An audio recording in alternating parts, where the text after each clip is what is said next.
Hallelujah. Glory be to the name of the Lord.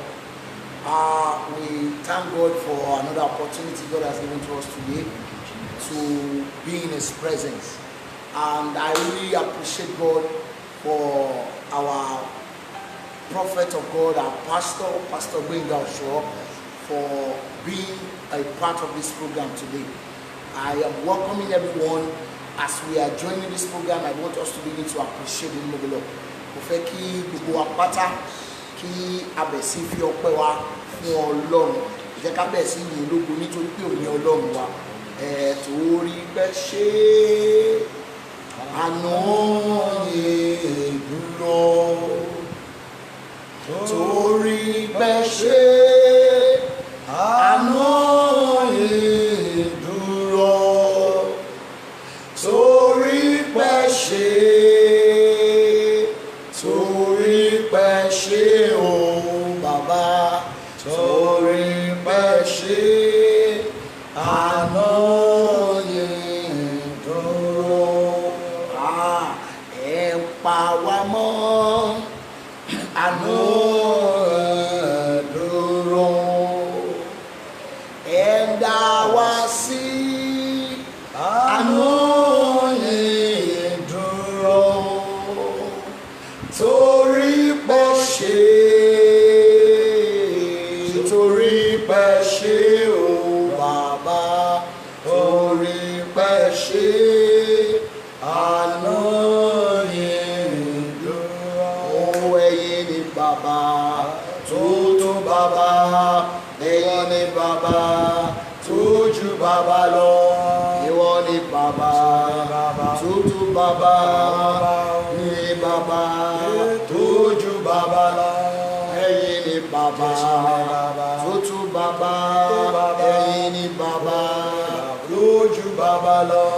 Ẹ̀yin ni Bàbá tó tó Bàbá, ẹ̀yin ni Bàbá tó ju Bàbá lọ. You are highly lifted up. There is no one like you. Hallelujah. You're welcome. As you are joining this program, I want you to begin to share this program. Invite your friend. Highly lifted up. There is no one like you. Hallelujah. Hallelujah. Hallelujah.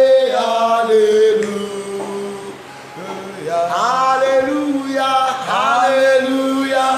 Hallelujah. Oh, amen. Hallelujah. Hallelujah. Amen. Your name is higher above all the name. Your name is Jesus. Your name is Lord. Your name is higher above all the names. Your name is Jesus. Your name is Lord. I am welcoming everyone to this program once again today. You're welcome, Prophetess Temiloluwa. God bless you. Thank you for joining this program. I want you to share it. Invite your friends, invite your family. Tell them the Lord has started with us again today. The program we are into is tagged Let Us Pray. Yes. And God has given us an instruction to pray concerning everyone, every problems and difficulties that we are facing. That's the reason why you are seeing this man of God here. Yes, my able prophet, the man of God that the Lord is ministering to him all over the world. Yes, the Lord has given the unction to minister to us this afternoon.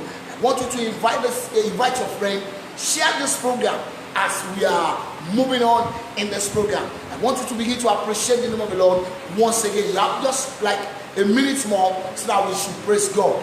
You are highly lifted up. There is no one like you.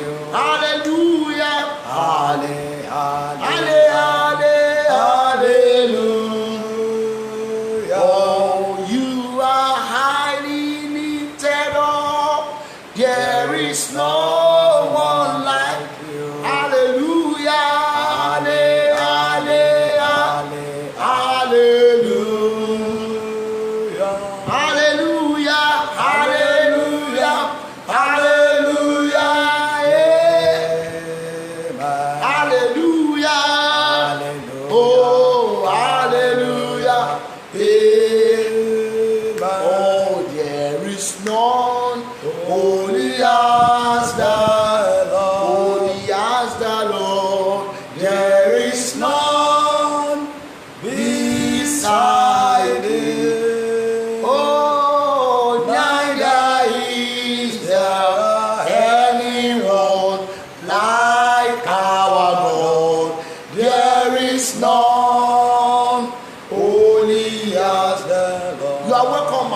Prophetess Jesus for me. God bless you for joining this program once again.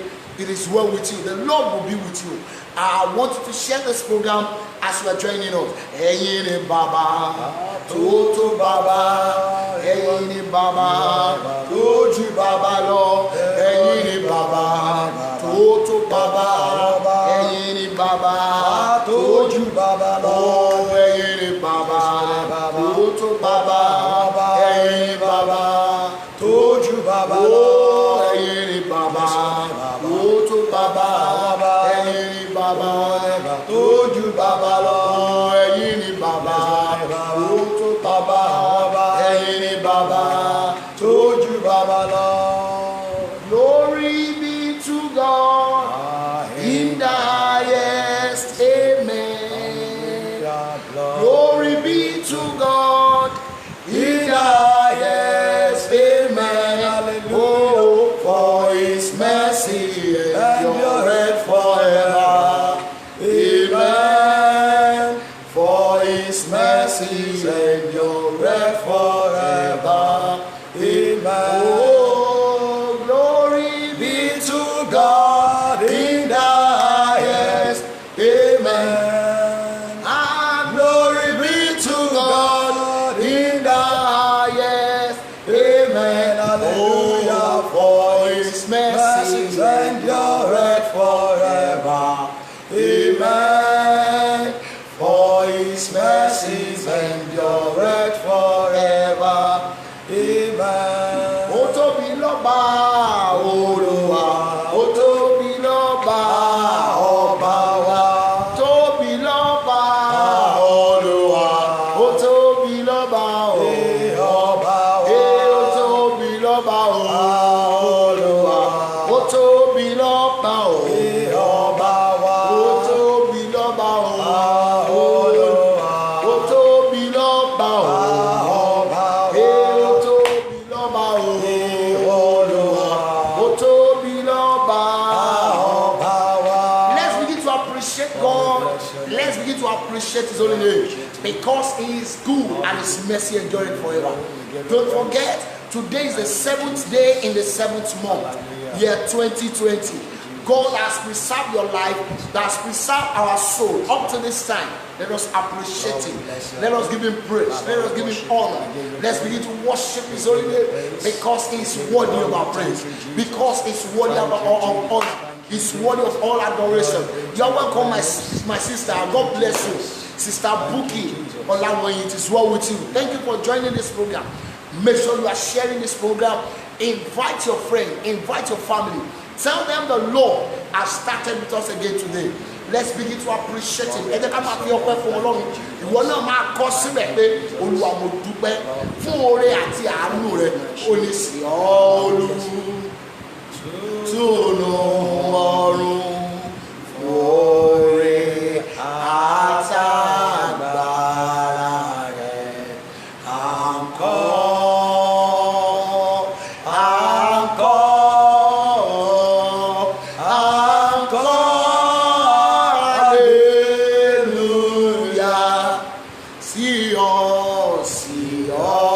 Ìfẹ́ ẹni tó wà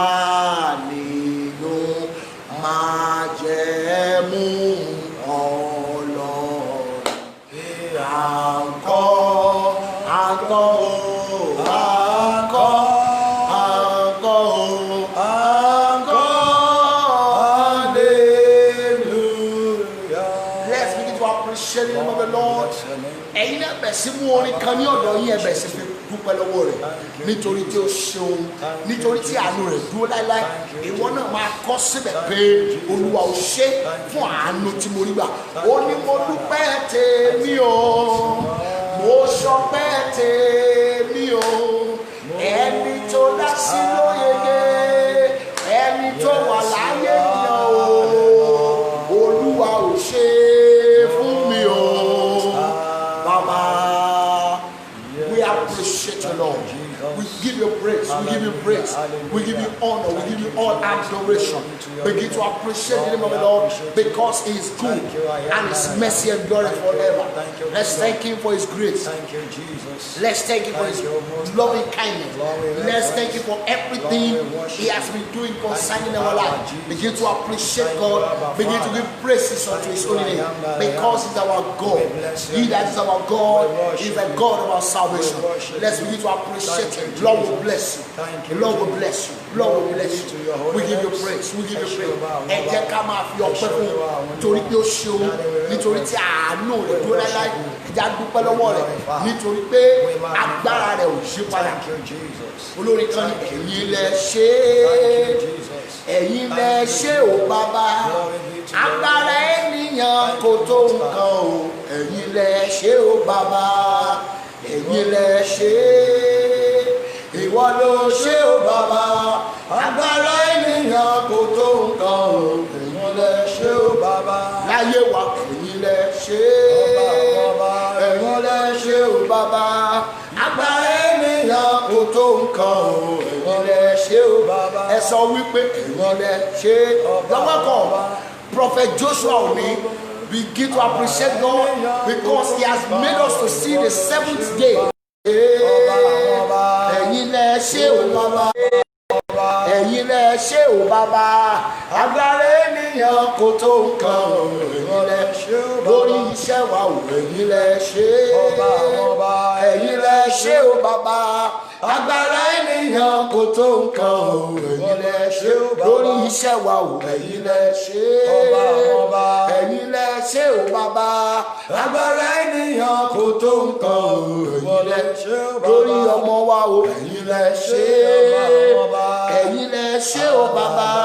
Agbára ènìyàn kò tó nǹkan o, ẹ̀yin lẹ ṣe ó bàbá. Lórí bíbọ, ẹ̀yin lẹ ṣe é. Lórí lílọ, ẹ̀yin lẹ ṣe ó bàbá.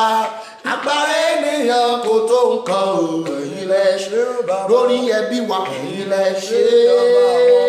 Ẹ̀yin lẹ ṣe ó bàbá. Agbára ènìyàn kò tó nǹkan o, ẹ̀yin lẹ ṣe ó bàbá. Ọlọ́run wa, ẹ̀yin lẹ ṣe é. Ẹ̀yin lẹ ṣe ó bàbá. Agbára ènìyàn kò tó nǹkan o, ẹ̀yin lẹ ṣe ó bàbá. Ọlọ́run wa, ẹ̀yin lẹ ṣe é. Ẹ̀yin lẹ ṣe ó bàbá. Agbára ènìyàn kò tó nǹkan o, ẹ̀yin lẹ ṣe ó bàbá. Ọlọ́run wa, ẹ̀yin lẹ ṣe é. Bàbá, ẹ̀yin lẹ ṣe ó bàbá. Agbára ènìyàn kò tó nǹkan o, ìwọ ló ń ṣe ó bàbá. Mo kàn sára sí ọ, mo kàn sára sí ọ, kìnìún ẹ̀yà Júdà. Mo kàn sára sí ọ, mo kàn sára sí ọ, bàbá. Mo kàn sára sí ọ, kìnìún ẹ̀yà Júdà. Mo kàn sára sí ọ, lórí ilé wa. Mo kàn sára sí ọ, mo kàn sára sí ọ, kìnìún ẹ̀yà Júdà. Bàbá o, mo kàn sára sí ọ, mo kàn sára sí ọ, mo kàn sára sí ọ, kìnìún ẹ̀yà Júdà. Mo kàn sára sí ọ, mo kàn sára sí ọ, mo kàn sára sí ọ, kìnìún ẹ̀yà Júdà. Bàbá o, mo kàn sára sí ọ, mo kàn sára sí ọ, mo kàn sára sí ọ, kìnìún ẹ̀yà Júdà. Mo kàn sára sí ọ, ọba àwọn ọba. Mo kàn sára sí ọ, mo kàn sára sí ọ, kìnìún ẹ̀yà Júdà. Bàbá o, mo kàn sára sí ọ, mo kàn sára sí ọ, mo kàn sára sí ọ, kìnìún ẹ̀yà Júdà. Bàbá o, mo kàn sára sí ọ, Ọlọ́run mi. Mo kàn sára sí ọ, mo kàn sára sí ọ, kìnìún ẹ̀yà Júdà, mo kàn sára sí ọ. Mo kàn sára sí ọ, èmi kàn sára sí ọ. Kìnìún ẹ̀yà Júdà, mo kàn sára sí ọ. Ọlọ́run mi, mo kàn sára sí ọ. Mo kàn sára sí ọ. Kìnìún ẹ̀yà Júdà, mo kàn sára sí ọ. Mo kàn sára sí ọ. Mo kàn sára sí ọ. Gbogbo ìdílé Jésù, mo kàn sára sí ọ. Mo kàn sára sí ọ. Ayérayé o, mo kàn sára sí ọ. Kìnìún ẹ̀yà Júdà, mo kàn sára sí ọ. Father, Lord, we bless you for today. A gbé ọ̀gá fún àánú tí a rí gbà. Nítorí pé lẹ́yìn rẹ kò sẹ́lòmíràn. Ó ní lẹ́yìn rẹ, lẹ́yìn rẹ, lẹ́yìn rẹ Ọlọ́run ìwọ ló kù. Lẹ́yìn rẹ Bàbá, lẹ́yìn rẹ Ọlọ́run, lẹ́yìn rẹ Ọlọ́run ìwọ ló kù. Bàbá ò lẹ́yìn rẹ, lẹ́yìn rẹ o, lẹ́yìn rẹ Ọlọ́run ìwọ ló kù. Bàbá lẹ́yìn rẹ o, lẹ́yìn rẹ Olúwa, lẹ́yìn rẹ Ọlọ́run, lẹ́yìn rẹ Ọlọ́run ìwọ ló kù. Ọlọ́run a gbé ọ̀gá fún àánú tí a rí gbà. Ọlọ́run a dúpẹ́ fún ọwọ́ agbára rẹ. Àgbẹ̀ láti ìgbà tí ọdún yìí ti bẹ̀rẹ̀, ẹ̀yin Ọlọ́run wà pẹ̀lú wa. Àgbẹ̀ láti ìgbà tí oṣù yìí ti bẹ̀rẹ̀, ẹ̀yin Ọlọ́run dúró tì wá láti oṣù àkọ́kọ́, ìkejì, ìkẹta, ìkẹrin, ìkarùn, ìkẹfà, títà wọnú ìkeje. Ẹ gbọ́, ẹ tún pa wá mọ́ títí di òní tí ń ṣe ọjọ́ keje nínú oṣù keje. Ọlọ́run a dúpẹ́ fún àánú rẹ ńlá tí a rí gbà. Lórúkọ Jésù, Olúwa gba ọpẹ́ wa. Ẹ̀mí mímọ́ a yìn ọ́ nítorí pé ìwọ nìkan ni. Ó ní lẹ́yìn rẹ ìwọ náà tún ni. Bàbá lẹ́yìn rẹ ìwọ náà tún ni. Ọba tí kò ní níwájú, tí kò ní lẹ́yìn. Ayé faratì, ó dúró kò faratì nǹkankan. Lẹ́yìn rẹ̀ o Ọlọ́run, ìwọ ló tún kù. Ìwọ ni Ọlọ́run lórí ayé wa, gba ọpẹ́ wa. Ẹ̀mí mímọ́ a gbé ọ̀gá nítorí pé ò dá wa dá ìrìn àjò ayé wa. Ẹ̀ ń bá wa rìn, ẹ̀ ń bá wa ṣe bó ti tọ́. Lórúkọ Jésù, Olúwa gba ọpẹ́ wa. Gbogbo ẹ̀ṣẹ̀ lórúkọ Jésù, Olúwa dáríjì wa. Ọlọ́run àti gẹ́gẹ́ bí àṣẹ rẹ nínú ìpéjọpọ̀ tòní, lórúkọ Jésù, ó yá bá wa pàdé. Àkórí ìpéjọpọ̀ yìí sọ wípé ẹ jẹ́ ká gbàdúrà. Ọlọ́run ìpele àdúrà náà la tún lọ yìí, lórúkọ Jésù, Olúwa bá wa pàdé. Lord, we want to see you in another dimension. We want to see you in your mighty hands today. Lord, manifest yourself to us in the mighty name of Jesus. Gbogbo ipa àti agbára tó lè fẹ́ ṣe lòdì, lórúkọ Jésù, ó yá ẹ wọnú ìdílé. Bíbélì wípé Jésù ní ìgbèkùn ní ìgbèkùn. Ó fi ẹ̀bùn fẹ́ fún àwa ẹni tirẹ̀ tó bá rí bẹ́ẹ̀ mo gbàdúrà. Gbogbo àwọn tá a ti lè ní ìgbèkùn tí wọ́n lè fẹ́ máa garùn ṣe ìdíwọ́ tàbí ìdènà, lórúkọ Jésù ẹ wọnú ìdè lọ́wọ́. Ẹ̀mí mímọ́ jẹ́rìí agbára. Ọlọ́run ṣe ìyanu. Gbóni fún orúkọ Olúwa Jésù Kristi Olúwa wa. Àmín. Àmín. I am welcoming every one of us again onto this wonderful program. I want you to really invite your friends, tell them to join this program now, because the Lord has prepared us to speak life into your life.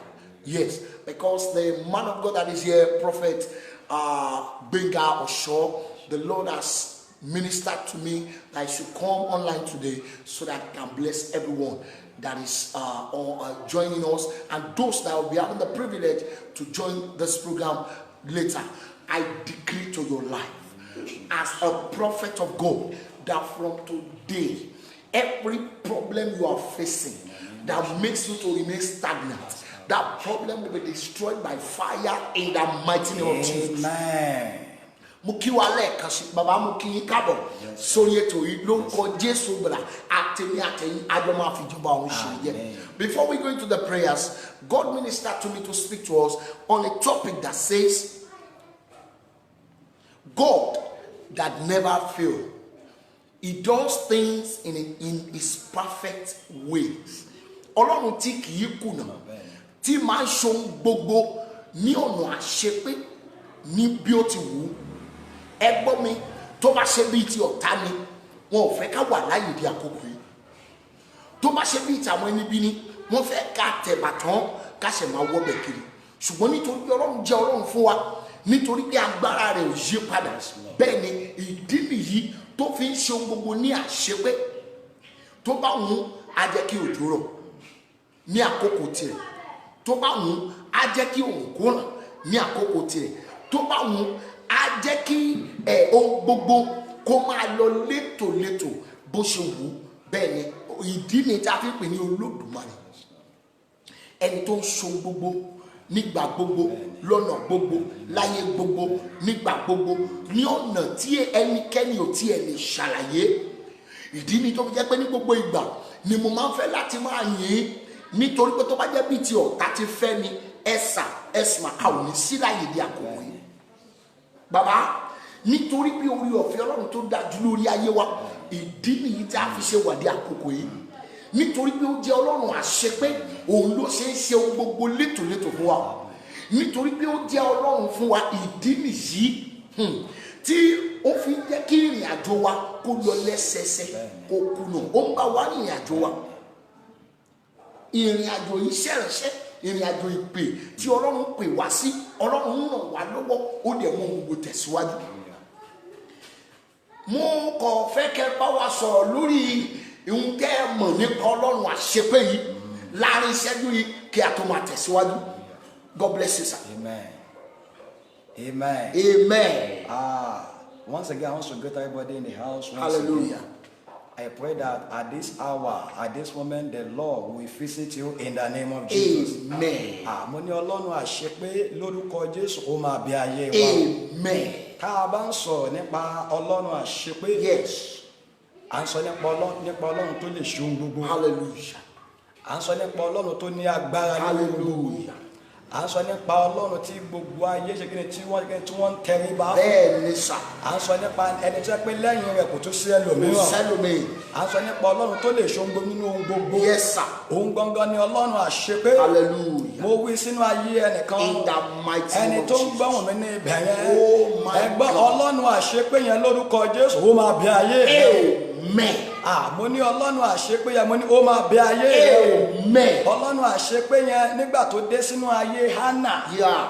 Bíbélì wípé ó ti pẹ́ tó ti wà ní ipò yẹn. Yes, sir. Bíbélì Yes, sir. wípé ó ti wà ní àìmọye ọdún. Yes. Ṣùgbọ́n nígbà tí wọ́n àkókò yìí tó. Hallelujah. Nígbà tí wọ́n àkókò yìí dé. Yes, sir. Ọlọ́run àṣepé dẹ̀bẹ́ wò. Oh my Mo God. wí sínú ayé ẹnìkan náà tí ń gbọ́ gbólóhùn yìí. Hallelujah. Ọlọ́run àṣepé yẹn lórúkọ Jésù ó máa ṣe àṣepé ìyanu. Amen.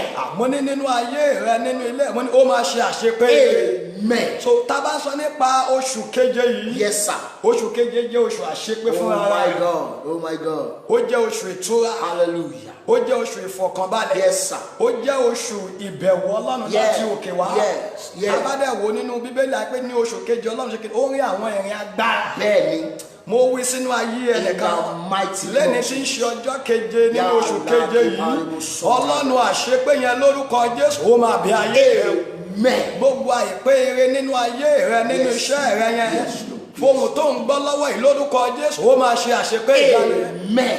So oṣù keje yóò jẹ́ oṣù àṣepé fún Yes, ara. sir. Yes, sir. Tá a bá tún wá wọ ọjọ́ òní gangan ní ní ọjọ́ keje oṣù nínú oṣù keje Yes, sir. Nínú Yes, ọdún sir. 2020 Yes. mo wí sínú ayé rẹ àṣepé ìyanu rẹ ọ̀hún ṣe ní ìṣẹ́jú. Amen. Àmọ́ ní ọba àwọn ọba ṣe ní àkókò yìí. Amen. Gbogbo eré tó o ti ń fà tí ó kọ̀ tí kò tó ra wọn láti January. Oh my God. Ẹgbọ́n ní oṣù keje yìí lórúkọ Jésù ọba àwọn ọba ó yá kó ṣe àṣepé rẹ̀. Amen. Nígbà tá a dé níwèé Jẹ́sísì yẹ orí keje. Yes, sir. Láti ẹsẹ̀ kínní wá sí ẹ̀kẹ́ kejì níbẹ̀ yóò ní Ọlọ́run sí àti ọ̀run àti ó dáhùn gbogbo. Bẹ́ẹ̀ni. Ó dé ẹsẹ̀ ó ní láàrin ọjọ́ mẹ́fà ló dáhùn gbogbo ó sì parí rẹ̀. Bẹ́ẹ̀ ó ní Olúwa sì sinmi ní ọjọ́ keje. Hallelujah. So àmì keje jẹ́ àmì ìtura. Yes. Àmì keje jẹ́ àmì, ó jẹ́ àmì ìsinmi. Àmì keje jẹ́ àmì àṣepé. Àmì keje jẹ́ àmì ìbẹ̀wò láti òkè. Mo wí sínú ayé ẹnìkan. Mo wí sínú ayé ẹni tó ń gbóhùn mi yẹn. Ọlọ́run àṣepé yẹn lórúkọ Jésù ó máa bẹ ayé rẹ. Amen. Mo ní Ọlọ́run àṣepé yẹn ó máa ṣàṣepé ìyá. Amen. Ó ní Olúwa ó sì sinmi ní ọjọ́ keje. Àwọn ọmọ Ísírẹ́lì kan tó bá níwèé tó bá ti ń bá ìrìn àjò wọn tó bá ti wọnú ọdún keje a máa ń tú àwọn òǹdè sílẹ̀, a máa ń tú àwọn ẹrú sílẹ̀. Àmọ́ ó wí sínú ayé ẹnìkan sẹ́ẹ̀ pé ní oṣù keje yìí inú àhámọ́ tá a gbé ògo yẹn sí, inú àhámọ́ tá a gbé ilé yẹn sí, ẹgbẹ́ ọwọ́ iná Ọlọ́run ó yá kó gbé ayé rẹ jáde. Àmọ́ ní ọwọ́ iná Ọlọ́run ó yá kó gbé ọ jáde. Nínú ìrìn àjò oṣù keje yìí Ọlọ́run ti bẹ ẹnìkan wò nínú ìwé Genesis kan náà. Nínú ìwé Genesis orí kẹjọ yẹn, nínú ìwé Genesis orí kẹjọ láti ẹsẹ̀ kínní níbẹ̀ yẹn, Bíbélì wípé Olúwa sì ṣe kínní, Olúwa sì rántí Noah 8 láti ẹsẹ̀ kínní níbẹ̀ yẹn. Ọlọ́run àṣepéyẹ ó máa bí ayé rẹ. Amen. Mo ní ìwọ tó ń gbọ́, mo ní Ọlọ́run àṣepéyẹ ó máa dé sínú ayé rẹ. Ọlọ́run sì rántí Noah. Ọlọ́run sì tó mọ orúkọ aṣọ, Olúwa sì rántí ọ̀ṣọ́. Olúwa sì rántí Samuel. Àtòrí àkókò Noah lélẹ́yìí. Bẹ́ẹ̀ni, àkókò tèmi náà ni mo wà yìí. Olúwa sì rántí èmi ọ̀ṣọ́ Olúwa tèmi. Olúwa sì rántí èmi Samuel. Mo wí sínú ayé ẹnìkan. In the name of Jesus. Ìwé ìrántí àṣepé ìyanu rẹ. Oh my God. Ìwé ìrántí ògo yẹn. In the name of Jesus. Mo ti gbóhùn mi ọ̀run ṣe ní ìṣẹ́. Amen. Olúwa sì rántí èmi ọ̀ṣọ́ Olúwa tèmi. Olúwa sì rántí èmi Samuel original.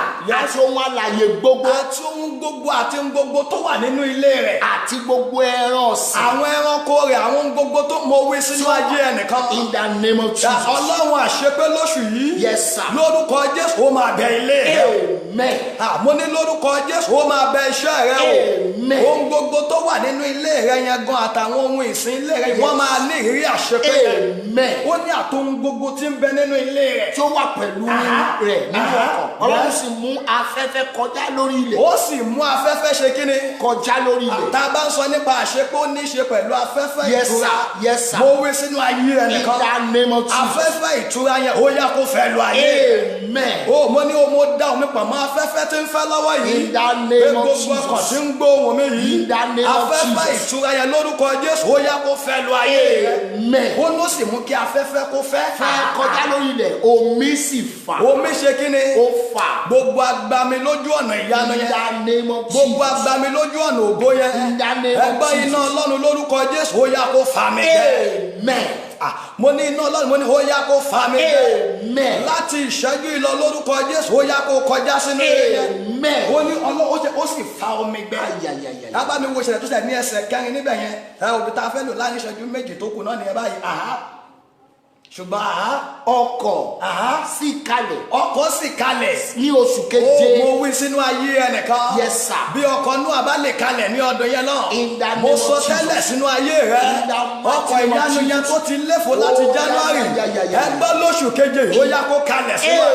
Amen. Mo ní ọkọ̀ ire yẹn lórúkọ Jésù ó yá kó kalẹ̀ sínú. Amen. Bíbélì ó ní ọkọ̀ sì kalẹ̀. Mo wí sínú ayé ẹnìkan. Oh my God. Mo sọ tẹ́lẹ̀ sínú ìṣẹ̀dá ẹnìkan. Pé Sàtánì fẹ́ Sàtánì kọ́. Yes. Ọkọ̀ ìyanu rẹ lóṣù ó yá kó kalẹ̀ sínú. Amen. Àmọ́ ní lórúkọ Jésù ó yá kó kalẹ̀ sínú iṣẹ́. Ó ní ọkọ̀ sì kalẹ̀ ní oṣù keje. Yes sir. Yes sir. Ọkọ̀ jẹ́ kí ọkọ̀ sì kalẹ̀.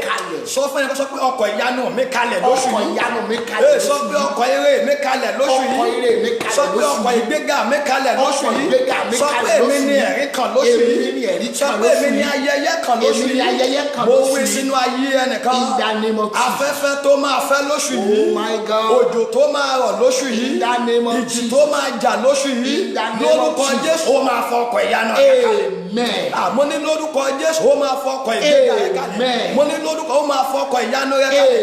Amen. Lábẹ́ orin ọ̀fẹ́ tòní lórúkọ In the Jésù name of ayé rẹ̀ Jesus. máa pè fún ẹ̀rí ìyanu. Amen. Ògo ni fún Olúwa. Hallelujah. Jésù Olúwa wa. Amen. Ó ní agogo ìyanu mi lù.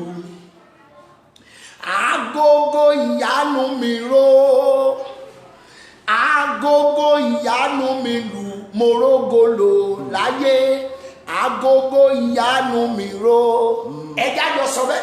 Agogo ìyanu mi lù. Agogo ìyanu mi ró. Agogo ìyanu mi lù, mo rógolo láyé. Agogo ìyanu mi ró. Agogo ìyanu mi lù. Lórúkọ Olúwa àwọn ọmọ ogun. Agogo ìyanu mi ró. Agogo ìyanu mi lù, mo rógolo láyé. Agogo ìyanu mi ró. Mo sọ àsọtẹ́lẹ̀ sáyé gbogbo ọkàn tó gbàgbọ́ ní àkókò yìí wípé agogo ìyanu rẹ tí Ọlọ́run ti ṣe ní àṣepé ìlú kọ Jésù ó máa dún fún. Amen. Olúwa sọ mi lóru mọ́jú àárọ̀ yìí wípé òní jẹ́ ọjọ́ àṣepé. Bẹ́ẹ̀ni. A tún wà ní oṣù àṣepé. Bẹ́ẹ̀ni. A tún wà ní ọdún tó pé 2020. Oh my God. Agogo ìyanu mi lù. Agogo ìyanu mi ró. Agogo ìyanu mi lù, mo rógolo láyé. Agogo ìyanu mi ró. Bíbélì jẹ́ kó yé wa wípé gẹ́gẹ́ bí ohun tí àwọn bàbá wa ti sọ ṣáájú wípé ní oṣù keje ọkọ̀ náà sì kalẹ̀. Oh my God. I will decree to your life now that from this moment that canoe, that ship of your goodness, that package of your success will get to you in the name of Jesus. Amen. Bí àwọn kan ò bá rí ayọ̀ tí wọ́n gbà lóṣù yìí, bí àwọn kan ò bá rí ògo tí wọ́n gbà lóṣù yìí, mọ́mì, dádì àti bọ̀dá tó ń gbọ́ wọn mi, mo sọ àsọtẹ́lẹ̀ yìí lórúkọ Jésù ó máa rí tiẹ̀ gbà. Amen. Oh my God. Àwọn ìkórìtà tí wọ́n máa ń dé nínú ìran rẹ tí wọn kì í lè tẹ̀síwájú. Àṣẹ Olódùmarè ni mo fi wí eléyìí látòní lọ lórúkọ Jésù wọ kọjá ìpínlẹ̀ yẹn. In the mighty name of Jesus. Ẹ kíyèsí Ọlọ́run àṣepé nínú ìwé Sáàmù yẹn oní Psalm 138. Yes, Psalm 138. Gbogbo tí ń ṣe tèmi ní àṣepé. Psalm 138 verse 8. Oh my God. Because the Lord is our God. Ó ní Olúwa yóò ṣe ohun tí ń ṣe tèmi ní àṣepé. So yẹn ni pé bí àwọn bàbá wa ti ń sọ lẹ́ẹ̀kan tí wọ́n dàrẹ́tì ẹ̀ síra wọn ọ̀rọ̀ ìgbàgbọ́ Bíbélì ló sọ bẹ́ẹ̀ pé Olúwa yóò ṣe ohun gbogbo tí ń ṣe tèmi ní àṣepé. Ní àṣepé Olúwa àánú rẹ̀ dúró láé. Má ṣe kọ iṣẹ́ ọwọ́ rẹ sílẹ̀. Ẹ gbọ́ mi sà, gbogbo ẹ̀yin tẹ́ lórí ọ̀fẹ́ láti máa wò wá ní àkókò yìí, mo sọ àsọtẹ́lẹ̀ sínú ayé yín láti àkókò yìí lọ, ire àti àánú tó tọ́ sí ọ lórúkọ Jésù Ọlọ́run máa yọ̀ǹda rẹ̀ fún ọ. Oh my God. Àwọn agbára kan wà tí wọn kì í jẹ́ kéèyàn tẹ̀síwájú. Àwọn agbára kan wà tí wọn kì í jẹ́ kéèyàn bá ẹgbẹ́ pé. Ṣùgbọ́n lórúkọ Olúwa ni mo pàṣẹ lábẹ́ àṣẹ àti agbára àṣẹ pé ni mo wí eléyìí pé látòní lọ ìlérí àti májẹ̀mú Ọlọ́run tó wà fún ayé rẹ lórúkọ Jésù ó máa ṣẹ fún ọ. In the mighty name of Jesus. Ẹ gbọ́ mi, Ọlọ́run àṣepé ni mo sọ nípa rẹ̀. Tí Ọlọ́run tí ò kí ń kùnà tó máa ń ṣe ohun gbogbo ní àṣepé kì í kùnà rárá, agbára rẹ̀ ò yí padà, ipá rẹ̀ ò yí padà. Ẹ gbọ́ mi sà, oh my God, ọ̀kan náà títí ayé kó bó ti wà lánàá ó wà bẹ́ẹ̀ lónìí ó tún máa wà bẹ́ẹ̀. Ọba tó wà kí ayé tó wà, nígbà tá ayé wà ó tún sí wà, nígbà tí ó tún ní sáyé mọ́ ó tún máa wà náà ni. Ó bá lè kàn sára sí i. Ọba àwọn ọba ni, Olúwa àwọn olúwa. Bẹ́ẹ̀ ni ẹ bá mi kan sára sí i. Mo yìn Jésù mi o, ẹ bá mi kan sára sí i. Torí pé kò jẹ́ kí n tó kó gbé sóko, kò jẹ́ kí n tàjò gbé sàjò, kò jẹ́ fọ́nkán forí mi gbà pààrọ̀ lójú ara mi. nǹkan sáàsì. Ẹ̀yà ló yìn nítorí òun ni Ọlọ́run. Ọlọ́run àṣepé tá a sọ nípa rẹ̀ yìí, agbára rẹ̀ òkùnà rí, ipa rẹ̀ òkùnà rí, bí ọ̀tá tí ń rò pé ó máa rí, Ọlọ́run ni ò jẹ́ orí bẹ́ẹ̀. Ọ̀tá ò lérò pé ó máa dasìkò yìí, ṣùgbọ́n torí pé ó jẹ́ Ọlọ́run sílẹ̀, nítorí pé agbára rẹ̀ kò yí padà, nítorí náà la ṣe wà dé àkókò yìí. Ẹ jẹ́ ká wọ́n ní wé Deuteronomy chapter 31 verse 6. Deuteronomy 31 verse 6. Yes. Verse 6. Ó ní ẹ ṣe gírí kí ẹ sì mú àyà lé.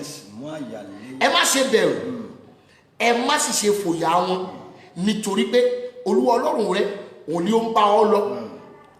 Òun kì yóò fi ọ sílẹ̀, bẹ́ẹ̀ ni kì yóò kọ̀. Ẹ gbọ́ mi, mo sọ nípa Ọlọ́run tí kì í fi ní sílẹ̀, Ọlọ́run tí ò láṣetì, Ọlọ́run tí kì í kùnà, Ọlọ́run tó ń so gbogbo ní àṣepé. Ó ní má bẹ̀rù wọn, má fòyà wọn, ọ̀tá tó ń lépa rẹ má bẹ̀rù ẹ̀. Àwọn ẹni bíi tó ń lépa rẹ má fòyà wọn, nítorí pé kí ni Ọlọ́run wà pẹ̀lú rẹ. Ó ní Ọlọ́run fúnra rẹ̀ ń bá ọ lọ. Ìyẹn ni pé ìrìn àjò 2020 yìí, bó ti wù kí ogun yẹn pọ̀ tó, bó ti wù kó le tó, má gbàgbé wípé Ọlọ́run bá ọ. Sọ fẹ́ nìkan pé Ọlọ́run bá lọ nínú ìrìn àjò. Ọlọ́run bá mi lọ nínú ìrìn àjò mi. Nínú ìrìn àjò 2020 yìí, Ọlọ́run bá mi lọ. Ẹ gbọ́ mi, ìdí nìyí tó fi jẹ́ pé nígbà tí coronavirus tó ń pa àwọn èèyàn kò súnmọ́ ilé tiwa, àbájọ ọ̀rọ̀ rẹ̀ wípé búburú kan kì yóò ṣubú lù yín, bẹ́ẹ̀ ni àrùn kankan kò ní súnmọ́, nítorí pé òun ò pàṣẹ fún àwọn áńgẹ́lì rẹ̀ láti rọ ọgbà yìí. Ọlọ́run àṣẹ. Hallelujah. Ọlọ́run tí agbára rẹ̀ ò kùnà rí, agbára rẹ̀ ò fẹ́. Bí gbogbo èèyàn bá fẹ́, òun nìkan ni kì í fẹ́. Bí gbogbo èèyàn bá láṣeyọrí, òun nìkan ló máa ń ṣàṣeyọrí. Gbọ́ mi sà, gbọ́ mi mà, ìwọ tó ń gbọ́ mi ní àkókò yìí, tó ń rí wa wò bí a ti ń ṣiṣẹ́ ìránṣẹ́ yìí, àti ìwọ tó tún máa rí ètò yìí wò, mo sọ àsọtẹ́lẹ̀ sínú ayé rẹ̀. Gbogbo bí tó ti ní ìjákulẹ̀, agbára Olódùmarè yóò fún ọ ní àṣeyọrí.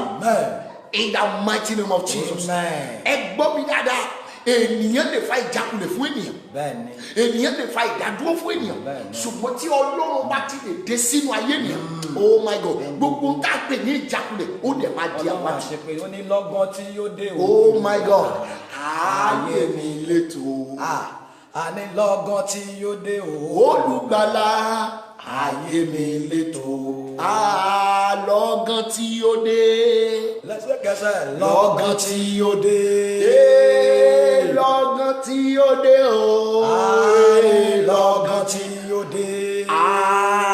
Lọ́gán tí yóò dé o. Olùgbàlà láyé wa létò. Ẹ gbọ́ sà, ẹ gbọ́ mà, lórúkọ Olúwa ni mo sọ̀rọ̀ yìí sí gbogbo ọkàn, sí gbogbo ayé tó gba òun Olúwa gbẹ́lẹ́nu mi, pé láti àkókò yìí lọ, ohun gbogbo tí ọ̀tá ní kò lè ṣeé ṣe mọ́, ohun gbogbo tí wọ́n gan ti gba kámú pé kò sọ́nà àbáyọ mọ́, lórúkọ Olúwa ni mo sọ̀rọ̀, lórúkọ Jésù, ó yá lọ ṣàṣeyọrí ẹ̀.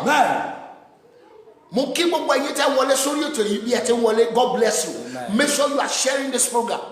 Yes, mo sọ nípa Ọlọ́run àṣepé, Ọlọ́run tí kì í kùnà, tí ń ṣe ohun gbogbo ní àṣepé ní àkókò rẹ̀. Ọlọ́run nìkan ni, lẹ́yìn rẹ̀ kò sí ẹlòmíràn mọ́, kò sí agbára tó dàbí agbára tiẹ̀, kò sí ipá kan tó dàbí tiẹ̀, kò sí ẹnikẹ́ni tó lè ṣe ohun tó lè ṣe. Ohun tó bá ti ṣe náà ló ń ṣe é ṣe, tí ò bá ti ṣe kò sẹ́ni tó lè ṣe. Ẹnìkan máa ṣàmísà bí Olúwa ti bẹ tí ẹ̀mí rẹ̀ sí wa láti àkókò yìí lọ, gbogbo agbára tó lò ní wọ bí àṣepé rẹ̀, gbogbo agbára tó lò ní ṣàṣeyọrí lórúkọ Jésù, ó yá kan gbiná sọ. Oh my God, wo mi, àwọn èèyàn lè máa fi ọ ṣẹlẹ́yà, wọ́n lè máa fi ọ ṣẹ̀sín, wọ́n lè máa sọ fún ọ wípé ta ló fẹ́ bá ọ ṣe. Mo fẹ́ kó gbàgbọ́ nínú Ọlọ́run. Deuteronomy 31 verse 6 yẹn ó sọ̀rọ̀ ìgboyà fún wa. That Bible verse really encourage us. Word of faith. Yes sir. Ó ní ẹ ṣe gírí ẹ̀mú àyàlé wo mi má jẹ́ kó dẹ́rù bà ọ́ lọ́dún yìí. kò ní ṣe bó ṣe wọ oṣù yìí. no bó ṣe bẹ̀rẹ̀ oṣù yìí kọ́ ló mọ̀ta ohun tó ṣẹlẹ̀ láyìíká àti agbègbè kọ́ ló mọ̀ta ṣùgbọ́n ohun tí Olúwa ní kí n sọ fún ọ ní pé ṣe gírí kó o sì mú àyàlé ó ní má ṣe bẹ̀rù ẹ má sì ṣe fòyà wọn má bẹ̀rù ọ̀tá má fòyà nítorí wo èèyàn kan lè máa dúnkokò mọ́ sọ fún pé kò lágbára torí kò sálágbára mọ́ àfi Ọlọ́run nìkan ẹ gbọ́ mi ènìyàn lè sọ fún pé má wọlé lọ́la o máa kú bomi tó o bá ti rí Jésù nínú ayé rẹ Bíbélì sọ wípé àwa kì yóò kú ikú kan bí kò ṣe yé gbogbo bí wọ́n ti mú kọ́ rẹ lọ tọ́jú pé ẹ filẹ̀ láàrin ọjọ́ méje a máa parí ẹ̀ láàrin ọjọ́ mẹ́rìnlá a máa parí ẹ̀ láàrin 21 days a máa finish ẹ̀ ìwọ ni kò gbàgbọ́ ní ìgboyà nínú Ọlọ́run má bẹ̀rù wọn. Dáfídì náà sọ pé ó ní èmi ti gbàgbọ́ láti rí Olúwa ní ilé aláàyè. bí ọkọ̀ bá ń rí kòrónà kì í ṣe tèmi. mo sọ fún ẹnìkan pé Toyota Corona mi lè mérí pé wọ́n. bẹ́ẹ̀ ni wọ́n gbé wọlé kì í ṣe coronavirus. hallelujah. amen. so ìdí nìyẹn sà o gbọ́dọ̀ ní ìgbàgbọ́ o gbọ́dọ̀ ní ìgboyà ó ní má bẹ̀rù má fòyà wọn wọmi àlá tó ńlá yẹn tó dàbí ẹni pé ò ní dọ̀la ìwọ dìde kó o gbàdúrà tó o bá adániwáyé sọ̀rọ̀ lórí àlá tó ńlá tó ń bà ọ́ lẹ́rù yẹn wàá rí wípé á lẹ̀ palẹ̀ rẹ̀ mọ́ Bíbélì sọ wípé ó fi ire fún olùfẹ́ rẹ̀ lójú oorun gbọ́ mi ọ̀tá lè mú ibi wá lójú oorun ṣùgbọ́n Ọlọ́run máa mú ire wá fún ọ ìgbàgbọ́ ni kó o ní wo mi iye ìgbà tó jẹ olójú àlá kọ́ ló mọ́ta iye ìgbà tó ní ìbálòpọ̀ lójú àlá kọ́ ló mọ́ta ṣùgbọ́n tó mọ́ta ni wípé ihun tí Ọlọ́run sọ nípa rẹ̀ what God is saying about you ẹlòmíà máa bẹ̀rẹ̀ tó bá ti lára ní ó ti tán nìyẹn o ó ti tán nìyẹn o ṣùgbọ́n nígbà tá a bá bẹ̀rẹ̀ sí bá Ọlọ́run sọ̀rọ̀ time to time tó ní Jésù nínú ayé rẹ̀ àwọn tó lè ní ìgboyà àwọn tí ò ní ìbẹ̀rù àwọn tí ò ní ìfòyà làwọn tó ní Jésù nínú ayé wọn tó o bá ti gba Jésù ní Olúwa tó gbàlà rẹ mọ́mí dáàdì má jẹ́ kí n tàn ọ́ èṣù á sì máa dẹ́rù bà ọ́ ọ̀tá á sì máa fò ọ́ láyà kí nìdí ni wípé kò sí agbára kankan tó dàbí agbára Ọlọ́run tó o bá ti ní Jésù you need to have Christ in your life. The Bible says Christ in us is a hope of glory. So tí Jésù ò bá ti sínú ayé rẹ ó máa bẹ̀rù o tí Jésù ò bá ti sínú ayé rẹ ó máa fòyà o ẹ gbọ́ ọ̀rọ̀ yẹn sọ wípé ṣe gírí mú àyàlé mú ọkàn rẹ lé ó ní má bẹ̀rù wọn má fòyà wọn ó nítorí pé Olúwa Ọlọ́run rẹ ó ń bá ọ lọ òun kì yóò sì fi ọ sí bẹ́ẹ̀ ni kì yóò ṣe kọ̀ wo mi ìrìn àjò oṣù keje yìí ìrìn àjò 2020 yìí Ọlọ́run bá ọ lọ Ọlọ́run bá ọ rìn ìrìn àjò yìí o má rò pé wọ́n nìkan ló ń dárin wọ́n nìkan kọ́ o nítorí pé bó o ti rìn lọ Ọlọ́run wà pẹ̀lú rẹ̀ is going with you Ọlọ́run ò dẹ̀ lè fi ọ sílẹ̀ láéláé ẹnìkan máa pariwo Ọlọ́run dé sọ́dọ̀ mi oh my God máa sọ pé Ọlọ́run dé sọ́dọ̀ mi torí tó bá ti dé ohun gbogbo ló máa ṣe láṣepé torí tó bá ti dé ipá ọ̀tá máa di asán agbára ọ̀tá dẹ̀ máa di òfo ẹgbọ́n mi ẹja wo ibìkan sínú ọ̀rọ̀ Ọlọ́run kí a tó lọ gbàdúrà torí mo fẹ́ ká gbàdúrà kí a tó máa lọ torí bàbá wa tó wà lórí ìjókòó yìí oh my God Ọlọ́run ò ní dágbére fún yín. I think I want to read Joel chapter 2 verse 26. Joel chapter 2 verse 26. Torí ọ̀rọ̀ tó ní agbára ní sà.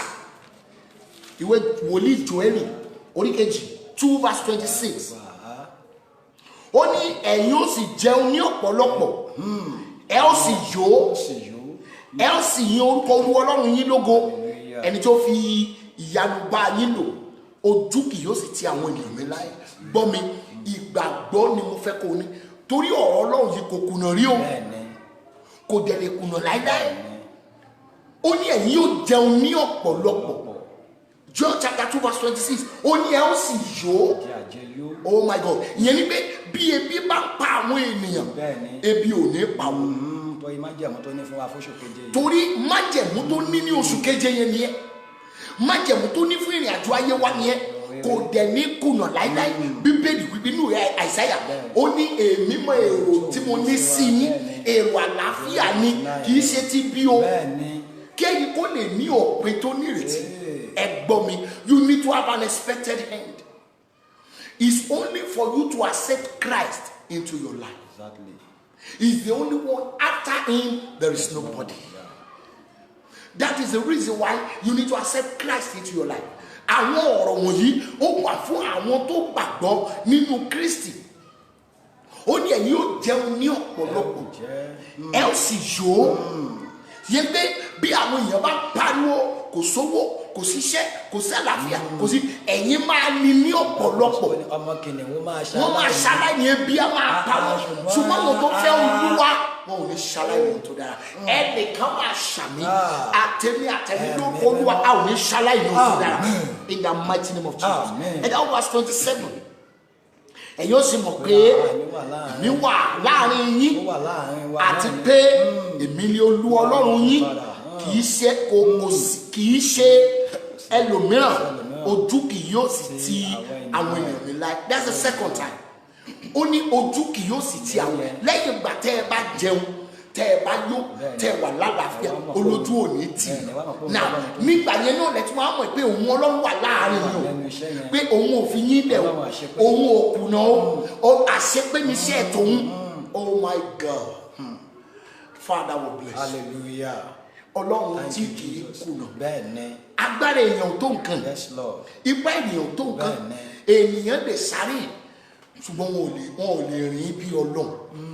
Wòmí ènìyàn lè máa sọ fún ọ wípé gbọ́ kí ni o gbàgbé ẹ̀, eléyìí ti lọ, eléyìí ò tí ì lọ. Àsìkò yìí náà ló máa ṣàṣeyọrí tiẹ̀.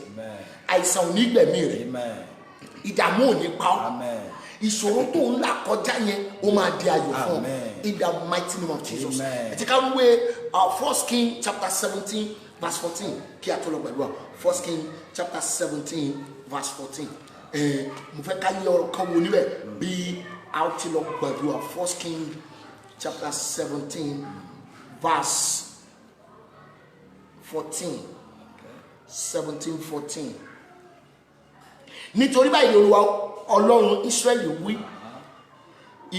ìkòkò ìyẹ̀fun náà kì yóò ṣòfò, bẹ́ẹ̀ ni kólòbó òróró náà kì yóò gbẹ títí di ọjọ́ tí Olúwa yóò rọ̀ òjò sí orí ilẹ̀. Ọ̀rọ̀ ìlérí lèyí tó sì máa ṣe mọ́ lára kankan. Ọ̀rọ̀ àṣẹ ni èyí tó dẹ̀ máa wá sí ìmúṣẹ kankan. Ohun tí mo kàn fẹ́ kó o ní ni pé kó o ní ìgbàgbọ́. You have faith in God because God has the power to perfect everything concerning your life. In the mighty name of Jesus. Bọ́mi kí ni tó jẹ́ ìṣòro rẹ? Kí ló tó jẹ́ ìdààmú rẹ? Ogun wo gan ló takú tì ọ́? Kí ló tó ń ṣẹlẹ̀ sí ọ tó dàbí ẹni pé kò sọ́nà àbáyọ mọ́? Ẹ kíyèsí ẹ̀yin ènìyàn Ọlọ́run láti àkókò yìí lọ lórúkọ Olúwa ni mo sọ̀rọ̀. Ibi tí bàtà ti ń ta ọ́ lẹ́sìn, òróró ìtura lórúkọ Jésù Ọlọ́run máa dà á sílẹ̀. Ó dà ìkóríta tí ìwọ dé tó gbomijé lójú rẹ, ìkóríta tí ìwọ dé tí ayé ń sọ fún ọ wípé báwo ló ti ṣe, ọ̀nà wo ló gbégbà pé tó fi rí báyìí fún ọ. Mo wí lórúkọ Olúwa ni ọ, agbára Olódùmarè tí ń ṣàṣepé ohun rere gbogbo lórúkọ Jésù ó máa kọlu ayé rẹ. In the mighty name of Jesus. Ẹ kíyèsí sà, mo fẹ́ ká jọ gbàdúrà gbólóhùn bíi mẹ́ta yìí kí a tó máa lọ fún ti òní. Àdúrà àkọ́kọ́ rèé, ẹ jẹ́ ká pariwo Jésù, ẹ ká pe ẹ̀mí mímọ́.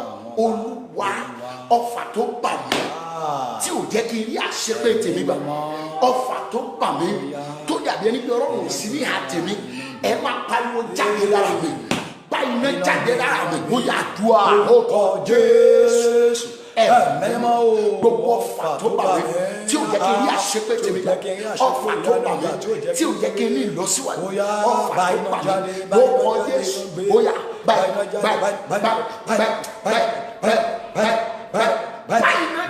jáde in the mighty name of Jesus.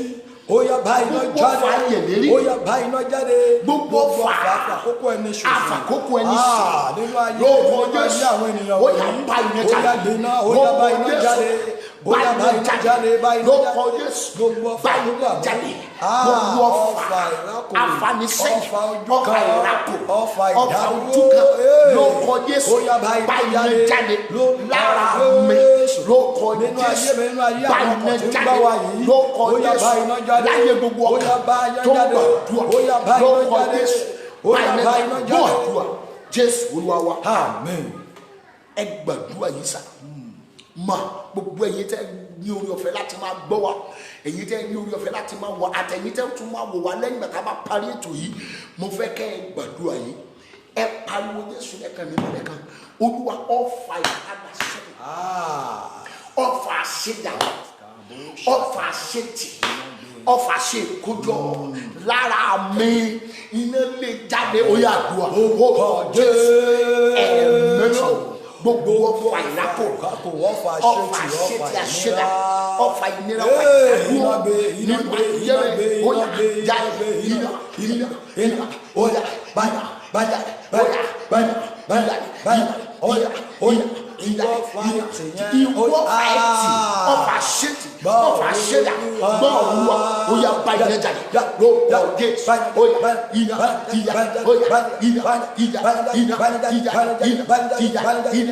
Jésù Olúwa wa. Amen.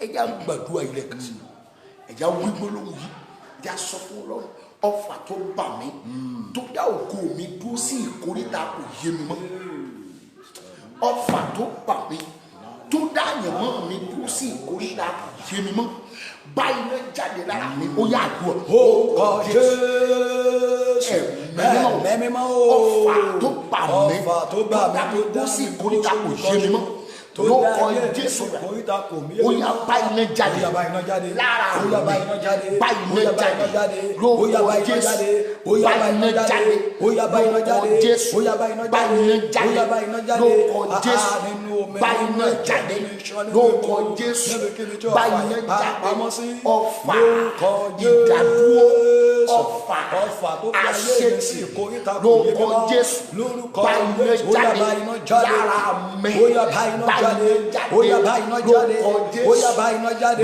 ó yá bá iná jáde lórúkọ Jésù. báyìí ló jáde gbogbo àwọn ọfà kan tí wọ́n wá àṣetì iná tí ń gbó ó yá gbogbo ọfà báyìí ló jáde ó yá bá iná jáde. Jésù Olúwa wa. Amen.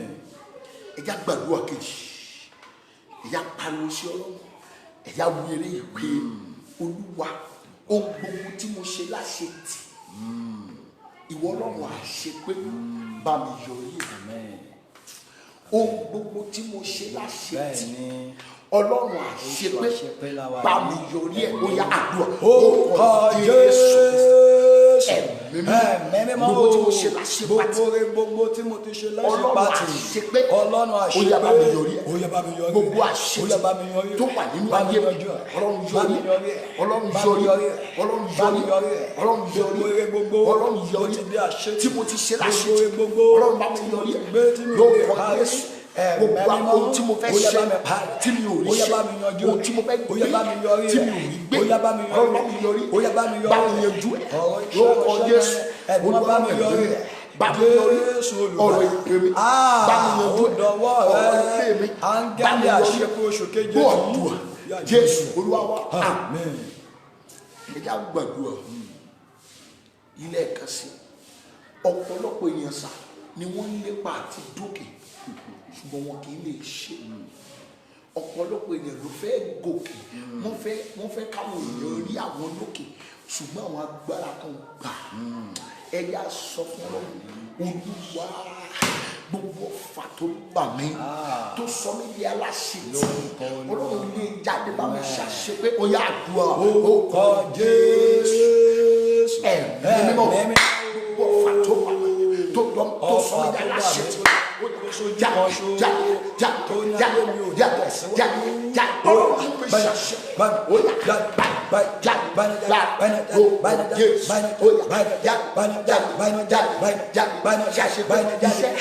gbogbo ọ̀fà tó dá ilé mi dúró sójú kan ó ní mi ò ní tẹ̀síwájú gbogbo ọ̀fà ilé bóyá máa bá iná jáde bóyá máa bá iná jáde bóyá máa bá iná jáde ọ̀fà ìdádúró lóko Jésù ó yá bá iná jáde ìdáwó máa ti gbọ́ Jésù Olúwa wa. Amen. ẹ̀yà gbàdúrà yìí ká tó gbà kan tó kù ẹ̀yà jọ sọ̀rọ̀ yìí pé bàbá mi ò gbà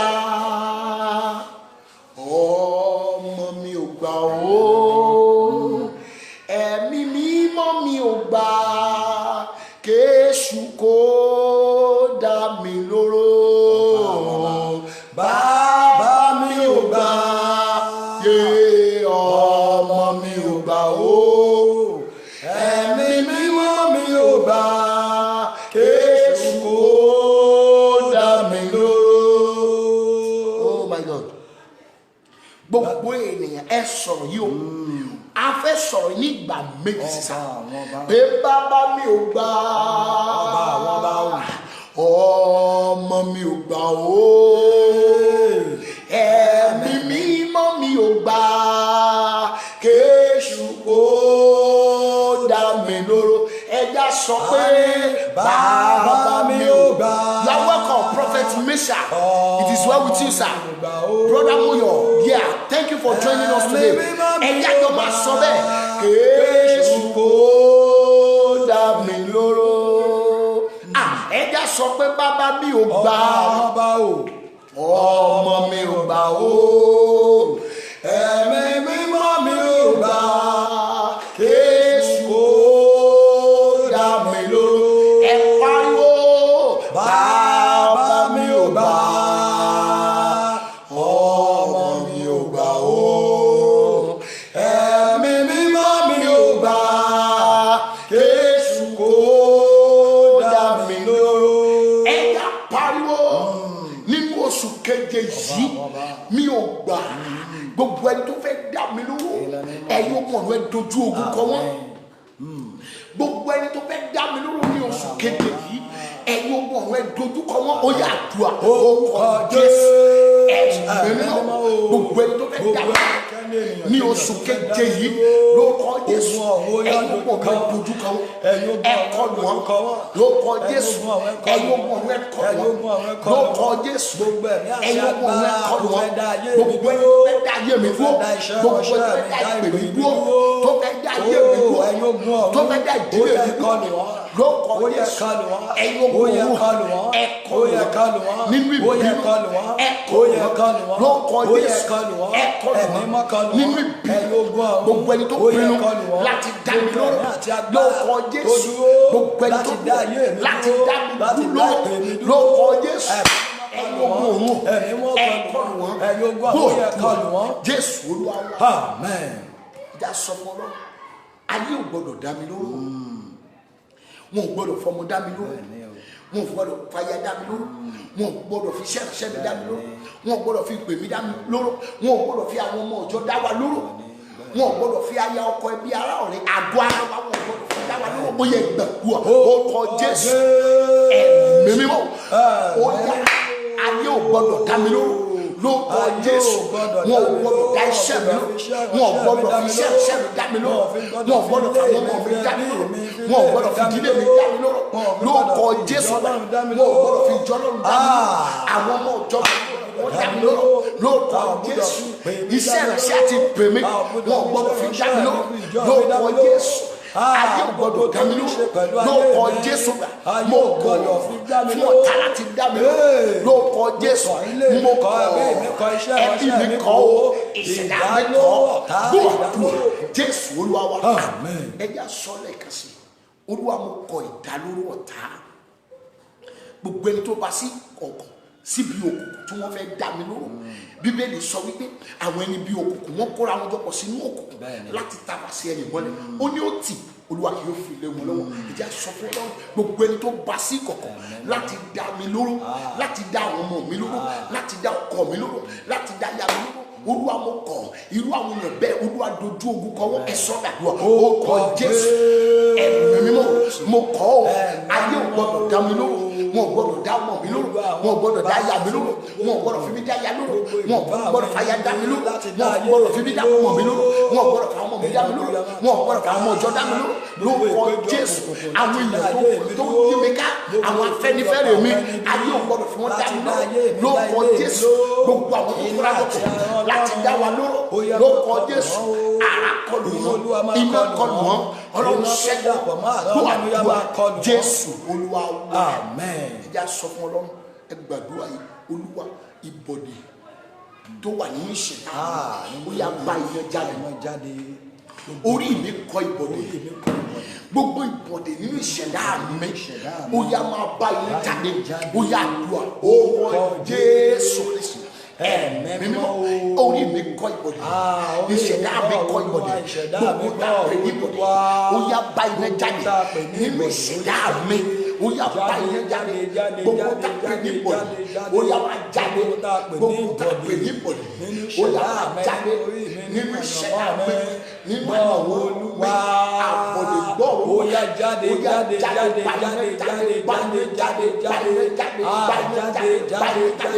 ìdààmú Jésù Kristi Olúwa wa ẹni tó ń porí mi níbi lóru ọ̀gànjọ́ lọ́sàn gangan irú ènìyàn bẹ́ẹ̀ ọfà ogun ó yá bà wọ́n ọfà ikú kó máa bà wọ́n gbogbo ẹni tó ń porí mi lọ́sàn lóru ní òwúrọ̀ kùtùkùtù ní ọ̀sán gangan ọfà oró Olódùmarè ó yá máa bà wọ́n ẹ̀yà sọ bẹ́ẹ̀ fún orúkọ Jésù ẹ̀mí mímọ́ gbogbo ẹni tó pèrè mi fún ibi gbogbo ẹni tó pèrè mi fún ìdààmú fún ọfà Olódùmarè ó yá kọlù wọn ọfà Olódùmarè kọlù wọn ọfà oró Olódùmarè kọlù wọn lórúkọ Jésù gbogbo ẹni tó pèrè mi fún ibi lórúkọ Jésù ẹni tó pè iṣẹ́ iṣẹ́ mi fún ibi lórúkọ Jésù ọfà Olódùmarè kọlù wọn lórúkọ Jésù ọfà Olódùmarè welcome Prophet Alabi. God bless you.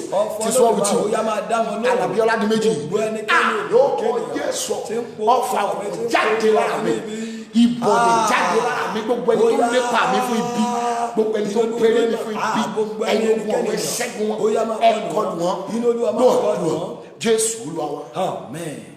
Yàsọ fún Ọlọ́run Olúwa gbogbo ẹni tó ń dẹ́rù bà mí pé mi ò ní dé èèyàn láyé Ọlọ́run sọ wọ́n dẹrú fún mi gbogbo ẹni tó ń dẹ́rù bà mí gbogbo ẹni tó ń fò mí láyà pé mi ò ní débi ayọ̀ pé mi ò ní débi ya pé mi ò ní jẹyàn láyé ẹ̀yin ogun òun ó yá ẹ sọ wọ́n dẹrú fún mi ó yá àdúrà ó kọ Jésù ẹ̀mí sọ ọ̀rọ̀ ìṣẹ̀dá mọ gbogbo gbẹgẹ tàbí obìnrin tó ń fò mí láyà pé mi ò ní débi ayọ̀ mi pé mi ò ní jẹyàn Olúwa sọ wọ́n dẹrú fún mi ló kọ Jésù Olúwa sọ wọ́n dẹrú fún mi lórúkọ Ọlọ́run ọmọ mi Olúwa sọ wọ́n dẹrú fún mi lórúkọ Jésù Olúwa sọ wọ́n dẹrú fún mi gbogbo ẹni tó ní mi ò ní jẹyàn gbogbo ẹni tó ní mi ò ní dókè Olúwa sọ wọ́n dẹrú fún mi lórúkọ Jésù Olúwa sọ wọ́n dẹrú fún mi lórúkọ Jésù Olúwa sọ wọ́n dẹrú fún mi Olúwa sọ wọ́n dẹrú fún mi gbọ́ àdúrà Jésù Olúwa wa ẹ̀já sọ fún Ọlọ́run gbogbo ibi tí mo ti kùnà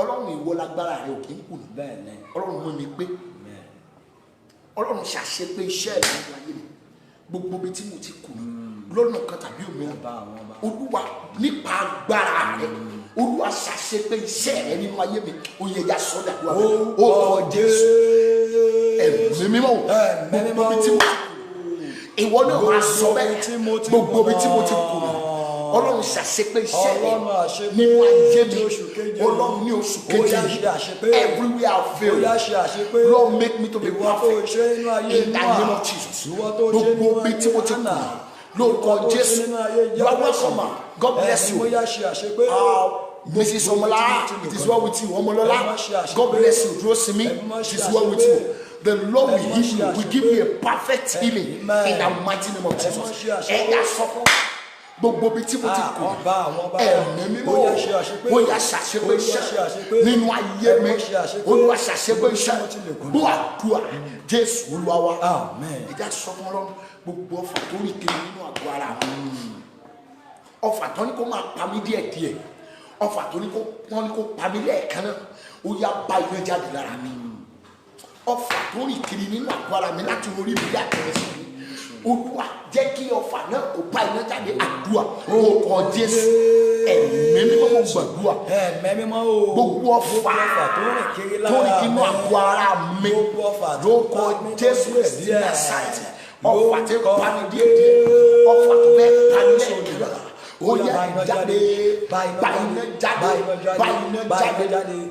jáde nínú ayé mi báyìí jáde lórúkọ Jésù báyìí jáde gbogbo ọfà báyìí jáde lára mi báyìí jáde gbogbo ọfà nínú àgọ́ ara mi báyìí jáde gbogbo ọfà nínú àgọ́ ara mi lórúkọ Jésù ó yá báyìí jáde lórúkọ Jésù báyìí jáde ọfà lára mi báyìí jáde lórúkọ Jésù báyìí jáde gbogbo ọfà lára mi báyìí jáde lórúkọ Jésù gbogbo ọfà lágbo ara báyìí jáde gbogbo ọfà tó rìn kiri láti orí mi dé àtẹlẹsẹ̀ mi ó yá báyìí jáde gbogbo ọfà ìdádúró gbogbo ọfà ìfàsẹ́yìn gbogbo ọfà ṣẹ̀dá lórúkọ Jésù iná Olódùmarè ó yá ti jáde lára mi gbogbo ọfà ẹ máa jáde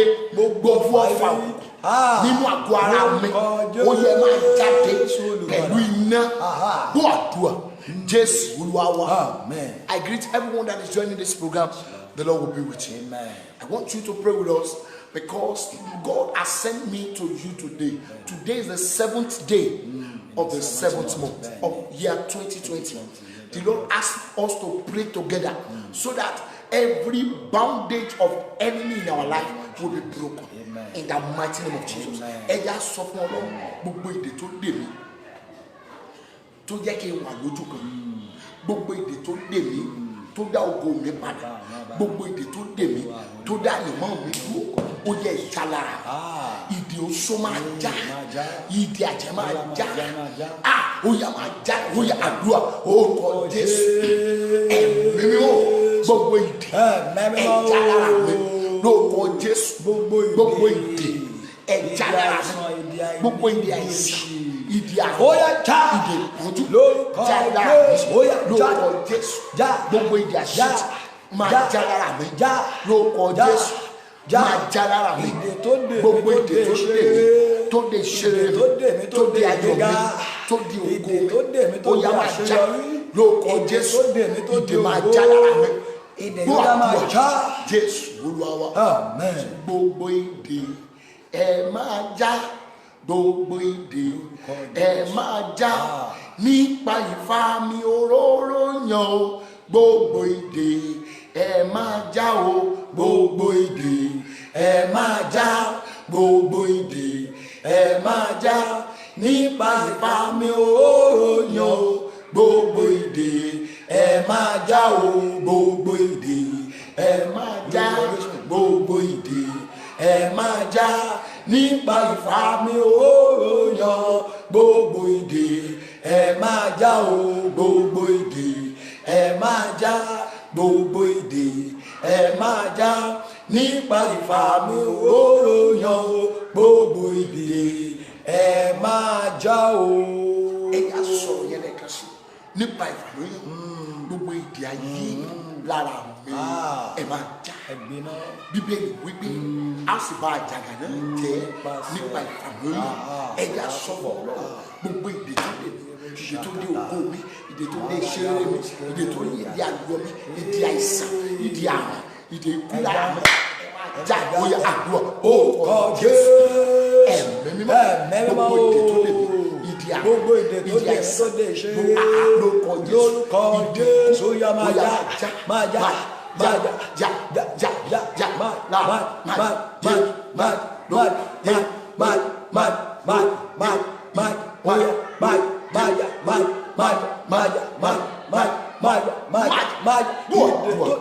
Jésù Olúwa amen. Àjàgbàdúrà méjì sí ilé Olúwa ohun gbogbo tí mo ti yọ̀ lórí ẹ̀ Ọlọ́run má jẹ́ padà sọ̀kún nípa rẹ̀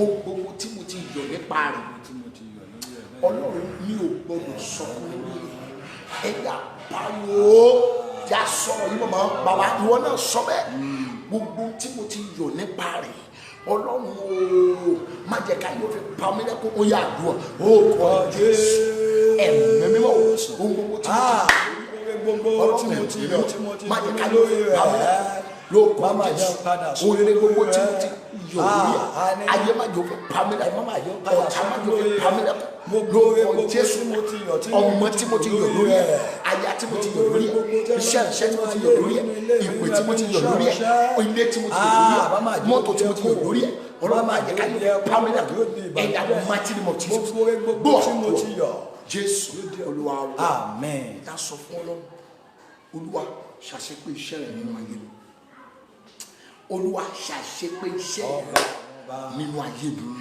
látòní lọ òní lọ́jọ́ àṣepé Olúwa ṣàṣepé iṣẹ́ rẹ̀ ni ohun tó wà fẹ́ kọ́lọ́run ṣàṣepé rẹ̀ yẹn ni wàá máa fi kún ṣùgbọ́n ọkọ máa pariwo Olúwa ṣàṣepé iṣẹ́ rẹ̀ nínú ayé mi ó yẹ àdúrà orúkọ Jésù ẹ̀mẹ́mẹ́mọ́ Olúwa ṣàṣepé iṣẹ́ rẹ̀ ó yẹ ṣàṣepé iṣẹ́ rẹ̀ nínú ayé mi nínú iṣẹ́ rẹ̀ nínú ìpè mi nínú iṣẹ́ mi ó yẹ ṣàṣepé iṣẹ́ rẹ̀ Olúwa ṣàṣepé iṣẹ́ nínú ayé mi Olúwa ṣàṣepé iṣẹ́ ó yẹ ṣàṣepé Jésù ó yẹ ṣàṣepé iṣẹ́ rẹ̀ nínú ayé mi ó yẹ ṣàṣepé iṣẹ́ rẹ̀ nínú iṣẹ́ àṣepé rẹ̀ nínú ìpè nínú iṣẹ́ ọ̀ṣẹ́ mi lórúkọ Jésù Olúwa ṣàṣepé ní ọ́ lóṣù àṣepé ní ọjọ́ àṣepé ní oṣù àṣepé yìí ẹ̀mí mọ́ ṣe àṣepé iṣẹ́ rẹ̀ nínú ayé mi nínú ìpè mi nínú àwọn ọba aláṣepé iṣẹ́ ó yà ṣe àṣepé iṣẹ́ rẹ̀ nínú ayé wa àmín.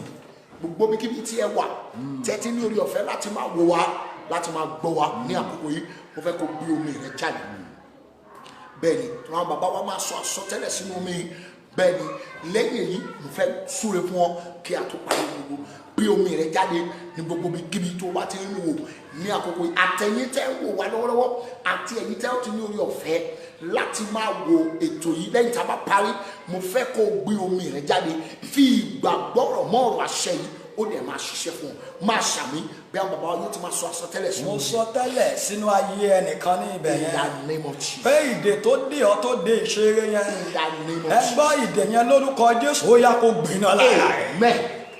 mo ní ìdè tó dè ọ́ tó dè ìgbéga yẹn. In the name of Jesus. agbára májẹ̀mú àṣepé oṣù keje lórúkọ Jésù ó yá kó já ìdè yẹn. Amen. gbogbo ọfà ìdádúró nínú ìṣẹ̀dá yẹn. In the name of Jesus. gbogbo ọfà máa tẹ̀síwájú. gbogbo ọfà máa rí olóore. gbogbo ọfà máa rí aláàánú. arákùnrin mi ò rẹ́ni tí yóò bá gbé mi nígbà tí a bá ń rú omi yẹn. mo sọ tẹ́lẹ̀ sínú ayé ẹnìkan. gbogbo ọfà tó dá ayé rẹ dúró sójú kan ṣo. agbára májẹ̀mú àṣepé lórúkọ Jésù ó yá kó já lára. Amen. àmọ́ ní ọfà yẹn lórúkọ ó yá kó bá iná jẹ́ ọfà yẹn lórúkọ Jésù ó yá kó gbiná lára rẹ gbogbo ọwọ́ ìdádúró lórúkọ Jésù ó yá kó laná ní ìkóríta tí àwọn aṣáájú rẹ dé tí wọn ò lè tẹ̀síwájú mo sọ tẹ́lẹ̀ sí ẹni tó ń gbóhùn yìí ọwọ́ agbára Ọlọ́run lórúkọ Jésù ó yá kó sún ayé rẹ sùn mo ní lórúkọ Jésù ó yá kó sún ayé rẹ sùn mo sọ tẹ́lẹ̀ sínú omi tẹ́ gbé síwájú yẹn agbára májẹ̀mú iṣẹ́ ìyanu àkọ́kọ́ tí Jésù kọ́kọ́ fi omi ṣe lórúkọ Jésù ó yá kó wọnú omi yẹn omi yẹn ó yá kó gba agbára Ọlọ́run omi yẹn ó yá kó gba agbára Ọlọ́run bí olóyìn gbogbo bá ti ń lo omi yẹn lórúkọ Jésù ó yá kó gba ìwòsàn iṣẹ́ yẹn tí yóò ṣe dáadáa bó bá ti ń wọ́n omi yẹn síbi iṣẹ́ yẹn ẹ̀ṣọ́ iṣẹ́ yẹn lórúkọ Jésù ó yá kó gba ìsọyè gbogbo iṣẹ́ ìyanu tí ayé rẹ nílò bó bá ti ń lomi yìí lórúkọ Jésù ó yá kó gbà á áńgẹ́lì àṣepé tí ń bọ́ oṣù keje yìí rìn mo sọ tẹ́lẹ̀ sínú ayé ẹnìkan áńgẹ́lì yẹn náà lórúkọ Jésù ó yá kó wọnú ayé àmọ́ ní lórúkọ Jésù ó yá kó wọnú iṣẹ́ rẹ lórúkọ Jésù ó yá kó wọnú ilé rẹ Jésù aláṣepé lórúkọ Jésù ó yá kó bẹ̀ ayé rẹ wò lábẹ́ oore ọ̀fẹ́ yìí lórúkọ Jésù ó yá kó pè fún ẹ̀rí àṣẹ́gun kò yí padà. Mo ní ìwọ ni ẹ̀rí kan. Ànìkan mo ní o máa pè mí fún ẹ̀rí. Tá a bá tún máa padà wá sórí ìkànnì lórúkọ Jésù ó máa gbégbá ọpẹ́. Ẹ̀rí ìyanu yín lórúkọ Jésù ó yá kó fara hàn. Afẹ́fẹ́ ìtura yẹn kó fẹ́ lu ayé rẹ̀. Ògo ni fún orúkọ Olúwa. Jésù Olúwa wa. Amen. Amen. Amen in Jesus' name. Mo fẹ́ kó o fi ìgbàgbọ́ mu nínú omi yẹn. Bó o sì ti mu omi yẹn, mo fẹ́ kó o fi wọ́n ilé rẹ. Bó o ṣe fi wọ́n ilé rẹ yẹn, mo fẹ́ kó o make sure pé o fún àwọn ọmọ rẹ, ọkọ rẹ, kò fún ibi tó ti ń ṣiṣẹ́ yẹn náà lọ fi omi yẹn wọ́n ibẹ̀. Torí mo gbàgbọ́ wípé ìyanu máa ṣẹlẹ̀ nínú ayé rẹ. Ẹ gbọ́ ọ̀rọ̀ Olúwa lẹ́nu mi. Lónìí tí ń ṣe ọjọ́ ìṣẹ́gun tí a wà lórí ètò ẹ jẹ́ ká gbàdúrà. Tí Ọlọ́run dẹ̀ jẹ́ kí òní jẹ́ ọjọ́ àṣepé. Mo sọ àsọtẹ́lẹ̀ sínú ayé ẹni tó ráàyè sàmì lórúkọ Olúwa Ọlọ́run àwọn ọmọ ogun ni mo wí eléyìí gbogbo tí ò pé nínú ayé rẹ lórúkọ Jésù Ọlọ́run kó ṣàṣepé. Mo wí lórúkọ Olúwa Ọlọ́run àwọn ọmọ ogun sà láti àkókò yìí lọ ohun tó ti di ẹkún fún ọ ohun tó ti di ìbànújẹ́ nínú ayé rẹ agbára Olódùmarè lórúkọ Jésù ó yá kó ṣàṣepé. Ohun tó ń wò nínú ìrìn àjò rẹ tó dàbí ẹni pé kò ní yọrí mọ́ ohun tó ń ṣẹlẹ̀ sí ọ tí ayé fi fi ọ ṣẹlẹ́yà mo pa á láṣẹ ọwọ́ Olódùmarè lórúkọ Jésù ó yá kó ṣàṣepé sẹ́nu ayé ọ̀nà rẹ kó là yanu kó ṣẹlẹ̀ ọfà tó wà lára rẹ kó gbiná ìdè tó dè ọ́ kó já àtẹ̀lé àtẹ̀yìn ẹ gbọ́ gbogbo ẹni tó lépa ikú sí ọ lórúkọ Jésù ilẹ̀ kó gbé wọn gbogbo ẹni tó lépa rẹ tó ní dandan gbọ́dọ̀ kú ni wí ló ń kó Ọlọ́run àwọn ọmọ ogun irú ènìyàn bẹ́ẹ̀ lórúkọ Jésù ó yá kó forí ara ẹ gbé gbogbo ẹrù ikú ẹrù ibi tí ọ̀tá dì kalẹ̀ nítorí rẹ lórúkọ Jésù ó yá kó forí ara ẹ gbé ọ̀nà kó là yanu kó ṣá ògo ni fún Olúwa àmọ́ mo gbàdúrà fún yín nítorí pé Olúwa pè yín sórí ètò yìí tí ẹ sì wá lórúkọ Jésù iṣẹ́ ìránṣẹ́ yín kó máa tẹ̀síwájú ìpè yín kó lọ fọ òní bíjà ọ̀nà àbáyọ ṣeré kó là fún yín ìpè yín ò ní bàjẹ́ iṣẹ́ ìránṣẹ́ yín ò ní dàrú àtẹ̀mí àtẹ̀yìn lórúkọ Jésù a máa rógo lórí ayé àtẹ̀mí àtẹ̀yìn lórúkọ Jésù a máa fọ òní bíjà gbogbo ẹ̀yin tẹ́ wo ètò yìí tẹ́ ẹ sì ń ṣàmì wí sínú ayé rẹ látòní lọ ọwọ́ Olódùmarè lórúkọ Jésù ó máa gbé ọjà gbangba ìlérí àti májẹ̀mú Olódùmarè ó máa ṣẹ lórí ayé ọ̀nà rẹ máa là ògo ni fún Olúwa lẹ́yìn ètò yìí lórúkọ Jésù ó máa ní testimony ògo ni fún Olúwa Jésù Kristi Olúwa wa àmín àmín àmín lórúkọ Jésù. I greet every one of us that you have been part of this program from that you have been part of it every time. I greet you. I pray that the Lord will bless you. Gbogbo bí tẹ́tí mú tẹ́tí ra data tẹ́fí wo program wáyé lórúkọ Jésù iná ò ní tán wó yìí. Gbogbo ẹ̀yin tẹ́lẹ̀ ń support iṣẹ́ ìránṣẹ́ yìí ẹ̀yin tẹ́lẹ̀ sẹ́ni data sí wa ẹ̀yin tẹ́lẹ̀ sẹ́ni owó sí wa ní kámẹ́rà data lórúkọ Jésù. Mo gbàdúrà fún ẹ̀wọ̀n owó tì. Bẹ́ẹ̀ ni gbogbo ẹ̀yin náà tó ń dẹ́ni lọ́kàn láti ràn wá lọ́wọ́ lórúkọ Jésù Ọlọ́run máa gbọ́wọ́ yín sókè. In the mighty name of Jesus. Títí nígbà tó pàdé lórí ètò yìí bákan náà ní ọjọ́ Thursday bẹ́ẹ̀ ni nígbà yẹn la pàdé lórí ètò tí a pè àkórí rẹ̀ ní ọ̀rọ̀ àsọtẹ́lẹ̀ àti àdúrà the word of prophecy and prayers bẹ́ẹ̀ ni a tó pàdé lórí ètò yìí ní aago 12 ní ọjọ́ Thursday nípa oore ọ̀fẹ́ Ọlọ́run mo gbàdúrà àtẹ̀mí àtẹ̀yìn nígbà tá a tún jọ pàdé lórí ètò yìí lórúkọ Jésù ibi ò ní bá wa ẹ̀rí ìyanu lórúkọ Jésù ó máa gba ẹnu wa kan gbogbo ẹni tó lóun ò fẹ́ rí ọ nínú ògo tó lóun ò fẹ́ rí mi nínú ògo lórúkọ Jésù àwọn ọmọ máa gbá wọn wọlé in the mighty name of Jesus gbogbo wa máa rí àánú gbà bàbá mo dúpẹ́ lọ́wọ́ yín lẹ́ẹ̀kan sí pé Ọlọ́run pè yín láti wá sóre fún àwọn ènìyàn tí ẹ sì jẹ́ ìpè náà lórúkọ Jésù bí ẹ bá nílò èèyàn kan ẹgbẹ̀rún èèyàn ó máa dá yín lóhùn in the mighty name of Jesus. I appreciate you sir. I remain loyal to you, your prophet Dr. Samuel Odushina aka Abaladu Awodwa. It is well with you. I love you all.